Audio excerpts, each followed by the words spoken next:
Listen, I'm about to tell you something about lust that will completely change how you see yourself, how you see women, how you see every interaction you've ever had with the opposite sex. And before you roll your eyes thinking this is another morality lecture, stop right there, because what I'm sharing isn't from some religious book or philosophical theory, but from the battlefield of my own destroyed relationships, my own wasted years, my own journey through the hell that lust creates in a man's mind.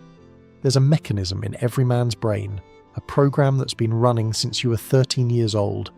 And until you understand this program, until you see how it controls literally every decision you make about women, you're not actually choosing anything. You're just a puppet dancing to biological strings you don't even know exist. You want to know the truth about what lust does to men. It turns us into zombies, walking dead men who think we're alive because we can feel arousal, but we're actually dead to real connection, real love, real partnership.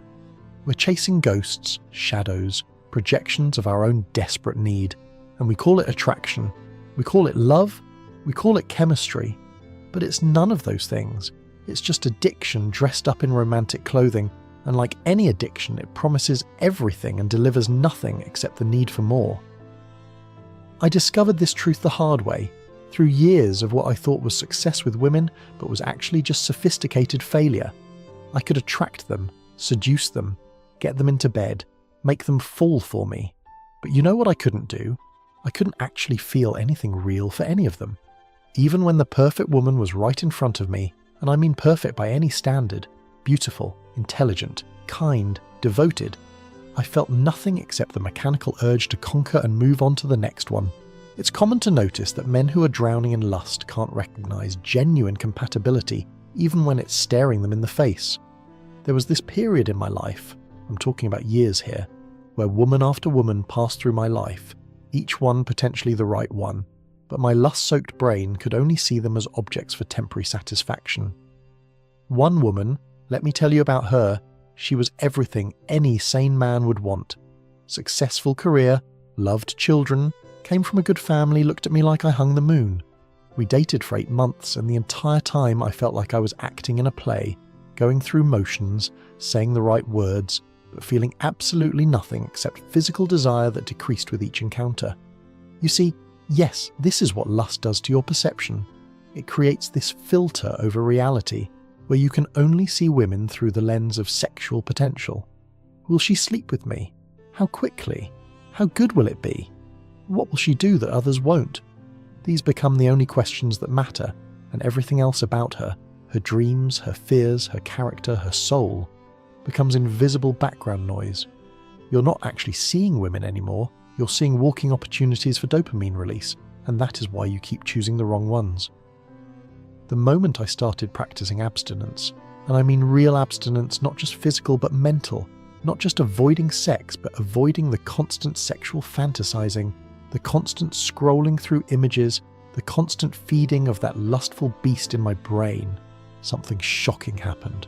For the first time in maybe 15 years, I could actually see women as complete human beings. It was like someone had cleaned glasses I didn't know were dirty. Suddenly everything was clear, and what I saw terrified me. I realized that women exist on a spectrum, but they cluster at two extremes. There are women who are seeking genuine connection, who value loyalty, who want to build something real, and there are women who are as addicted to attention and validation as men are to lust. There's no middle ground, that is the shocking truth. Women are either moving toward depth or toward surface, toward meaning or toward emptiness. And when you're consumed by lust, you can only attract and be attracted to the surface dwellers because that's the frequency you're broadcasting on. Time and again, I see men wondering why they keep ending up with the same type of woman. The drama queens, the attention seekers, the ones who use sex as a weapon, the ones who are never satisfied, always looking for more, better, different. Brothers, you're attracting exactly what you're putting out. Your lust is a beacon that calls to women who are equally broken, equally addicted, equally unable to form real connections. You're two drowning people clinging to each other thinking you're saving each other, but you're actually just drowning together more efficiently. Let me tell you about something that happened just recently that perfectly illustrates this. I was counselling this young man, 28 years old, successful in business but a complete disaster in relationships. He shows me pictures of his last 5 girlfriends, and they're all the same woman in different bodies, all Instagram models or wannabes, all with the same dead eyes behind the filters, all with the same transactional approach to relationships. He says to me, "Why do I keep attracting gold diggers and narcissists?" I said, "Brother, you're not attracting them, you're selecting them. Your lust is making you blind to the kindergarten teacher who smiled at you genuinely, to the librarian who tried to start a conversation, to the volunteer at the animal shelter who would love you for you. You only see the ones who trigger your lust, and those are always going to be the ones who've weaponized their sexuality because that's their core strategy for moving through the world. Let me break down what happens when you don't practice abstinence, when you let lust run your life, because the consequences are so predictable, it's like watching a car crash in slow motion. First scenario, you're going to cheat. Not maybe, not probably, definitely. Maybe not this year, maybe not next year, but eventually the lust that led you to her will lead you away from her. Because lust doesn't care about wedding rings or children or promises, it only cares about novelty, about the next hit, about the thing it hasn't conquered yet. I've seen it countless times with friends who swore they were different. They'd found the one. They'd never be tempted again. 5 years later, they're texting someone from the gym while their wife is putting their kids to bed. 10 years later, they're in hotel rooms in the middle of the day, destroying everything they built for 30 minutes of biological release. They always look shocked when it happens, like they don't understand how they got there. But I know exactly how. They never addressed the lust. They just temporarily satisfied it with marriage, and satisfaction is temporary by definition. Second scenario, you stay together but you're bored out of your mind. The sex that was mind-blowing for 6 months becomes routine, then obligatory, then rare, then non-existent. You're living with a roommate you happen to have history with. You scroll through Instagram looking at other women while she's in the shower. You fantasize about every woman except the one in your bed. You stay for the kids, for the finances, for the fear of starting over, but you're dead inside, just going through motions, waiting for either death or divorce to release you from the prison you built. Third scenario, and this one is particularly cruel. You lose all attraction, but you can't leave because you've become dependent on each other in every way except the one that matters. You've built a life together, shared finances, shared friends, shared everything except genuine desire. You fight constantly because the sexual frustration has to go somewhere, so it becomes anger, resentment, passive-aggressive warfare over nothing because you can't admit the real issue. You were never really attracted to her soul, just her body, and bodies change, bodies age, bodies become familiar, and lust doesn't care about familiar. Fourth scenario, the one I fell into repeatedly. She becomes your muse but never your partner. She inspires you, excites you, makes you feel alive, but you can't actually build anything stable with her because the foundation is all intensity and no stability. These relationships burn hot and bright and brief, leaving you exhausted, depleted, often financially and emotionally ruined, but already looking for the next muse because you're addicted to that intensity, that drama, that constant state of arousal and anticipation. Many people experience this pattern without understanding what's driving it. Lust isn't just sexual desire, it's the orientation of your entire being toward taking rather than giving. When you're in lust, you're always calculating what you can get. Pleasure, validation, status, experience. Love, real love, is the opposite orientation. What can I give? How can I serve? How can I contribute to this person's life? But lust kills the ability to love because it trains your brain to see every interaction as a transaction where you're trying to get more than you give. I remember the moment this clicked for me completely. I was with this woman, absolutely gorgeous, the kind that makes other men hate you just for being with her. We're in bed and she's telling me about her childhood, something traumatic that happened to her, really opening up, being vulnerable, and you know what I was thinking about? I was thinking about the next position I wanted to try. She's bearing her soul and I'm planning my next dopamine hit. That's when I realized I wasn't a man anymore. I was just a sophisticated animal, all instinct and no soul. You want to know something even darker that nobody talks about? Lust doesn't just affect how you see women, it affects how you see yourself. When you're driven by lust, your entire self-worth becomes tied to your ability to attract and conquer women. You're not valuable because of your character, your contributions, your growth as a human being. You're only as valuable as your last conquest or your next opportunity. This creates a horrifying treadmill where no amount of success is ever enough, because there's always another woman you haven't had, another experience you haven't tried, another validation you haven't received, The research backs this up, and I'm not talking about religious propaganda but actual neuroscience. There's this researcher, Anochin, who discovered that excessive lust, especially when combined with pornography or constant novel sexual stimuli, literally rewires your brain. It doesn't just affect your thoughts, it affects your genes, creates hereditable changes that you can pass on to your children. You're not just destroying your own ability to love, you're potentially damaging your genetic line. But here's what nobody tells you about abstinence. It's not just about not having sex or not masturbating or not looking at porn. Real abstinence is mental. It's catching yourself when your eyes start wandering, when your thoughts start fantasizing, when you start constructing sexual scenarios with every attractive woman you see. It's recognizing that every time you indulge these thoughts, even without acting on them, you're feeding the beast that will eventually devour you to have a real relationship. The transformation that happens when you practice true abstinence is almost supernatural. First, your sensitivity returns. You start noticing things about women besides their bodies, the way they laugh, their kindness to strangers, their relationship with their families, their actual character. It's like recovering from nose blindness. Suddenly you can smell flowers again. Subtle fragrances you forgot existed because you'd been living in a sewer so long you thought that was normal air. It happens more often than people realize that men who begin practicing abstinence go through what feels like withdrawal. Because it is withdrawal, you're literally addicted to your own brain chemicals. The first few weeks are hell. Irritability, insomnia, depression, anxiety, feeling like you're going to explode. Your brain is screaming for its drug and you're not providing it. But then something shifts, usually around the third or fourth week, and you start feeling clarity you haven't experienced since before puberty. I've watched this transformation in dozens of men who've taken this path seriously. Their entire life changes, not just their relationship with women, but everything. They quit drinking because they realized they were only drinking to lower inhibitions to chase women. They changed their friend groups because they realized those friendships were built around collective hunting for sex.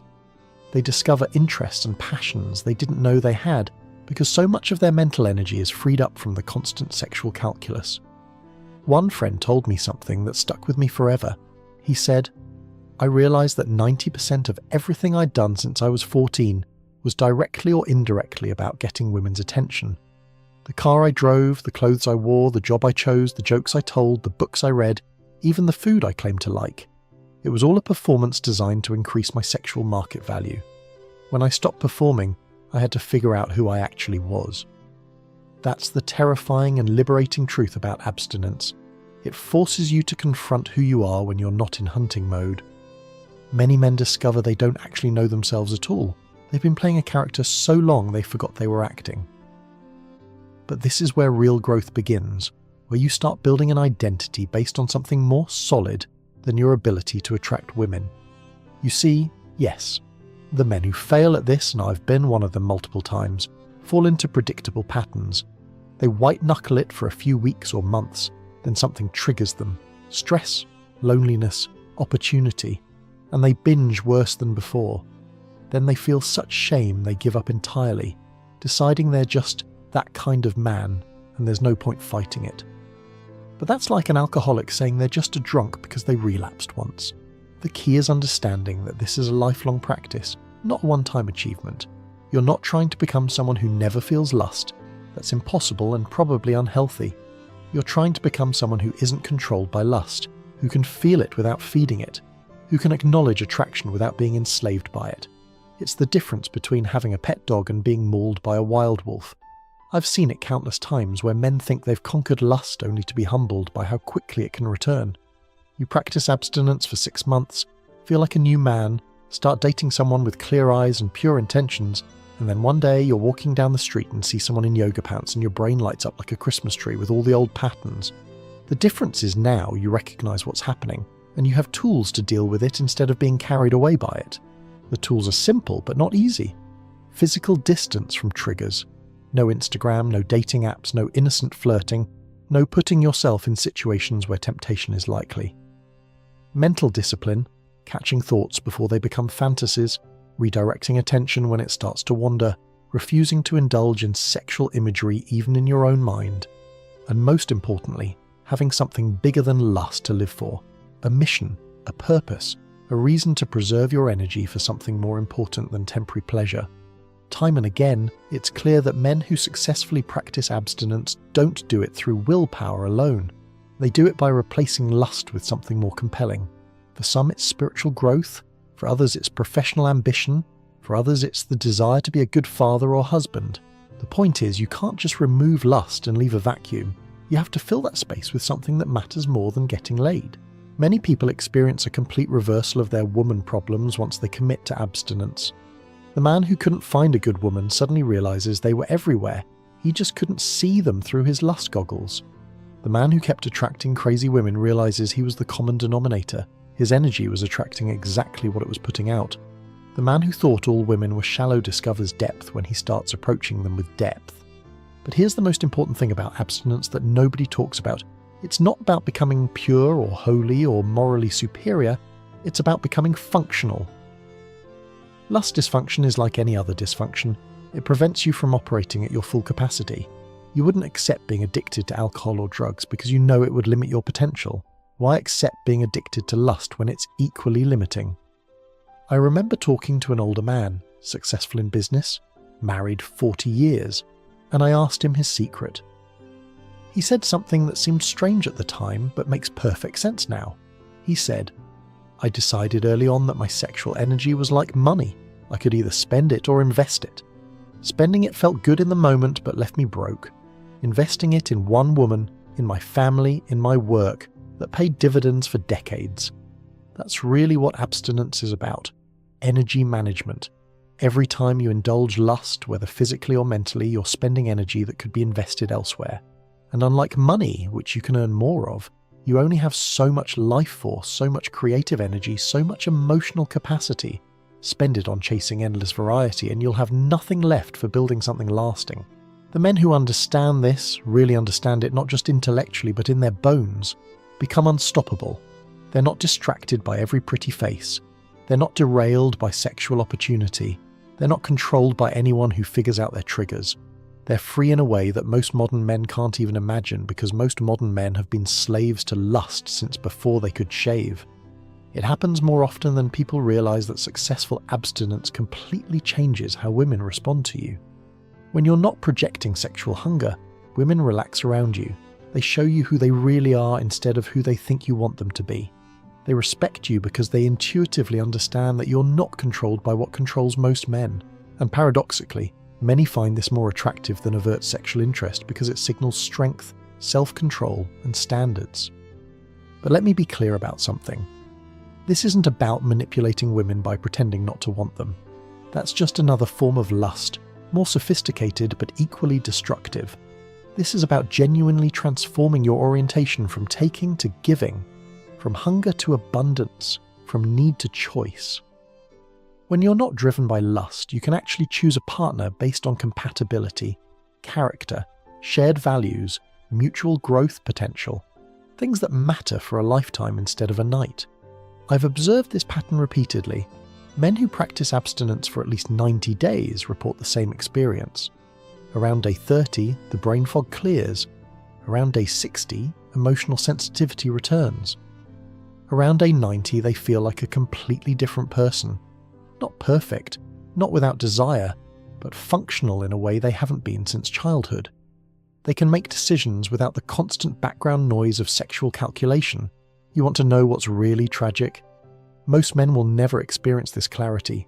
They'll go from puberty to death in a constant state of low-grade sexual arousal, making every major life decision through the lens of lust. Who they marry, where they live, what career they choose, how they spend their money. All filtered through the question of what will get them more or better sexual access. They'll never know who they really are beneath the lust, what they really want beyond the next conquest. The practice of abstinence reveals things about yourself you might not want to know. Like how much of your personality was just peacocking for female attention. Like how many of your friendships were just alliances for hunting women. Like how much of your ambition was just trying to increase your sexual market value. Like how empty your life is when you remove the constant pursuit of sexual validation. But this revelation, painful as it is where real life begins. When you stop performing for women's approval, you can start building something authentic. When you stop seeing every woman as a potential conquest, you can start seeing them as actual humans. When you stop feeding lust, you can start feeding love. Not romantic movie love, but real love. The choice to contribute to another person's life regardless of what you get back. That is what lust really does to men. It turns us into takers, users, consumers of feminine energy without the ability to give anything real back. And abstinence, real abstinence practiced with discipline and purpose, reverses this damage. It turns us back into men who can build, protect, provide, lead, not from a place of trying to earn sexual access, but from a place of genuine strength and clarity. The transformation isn't instant and it isn't permanent without maintenance. Like any recovery, it requires daily choice, daily discipline, daily remembering why you're doing this. But the payoff, the ability to actually love, to actually connect, to actually build something lasting with another human being, that's worth more than all the temporary pleasures lust could ever provide. Every man reading this or listening to this has a choice.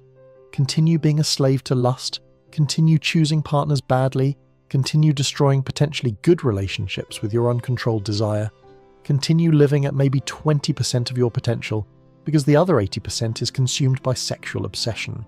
Or take the harder path, the path of abstinence, of discipline, of delayed gratification, and discover who you really are when you're not controlled by your biological programming. I'm not saying it's easy. I'm not saying you won't fail multiple times. I'm not saying you'll become some enlightened being who never feels desire.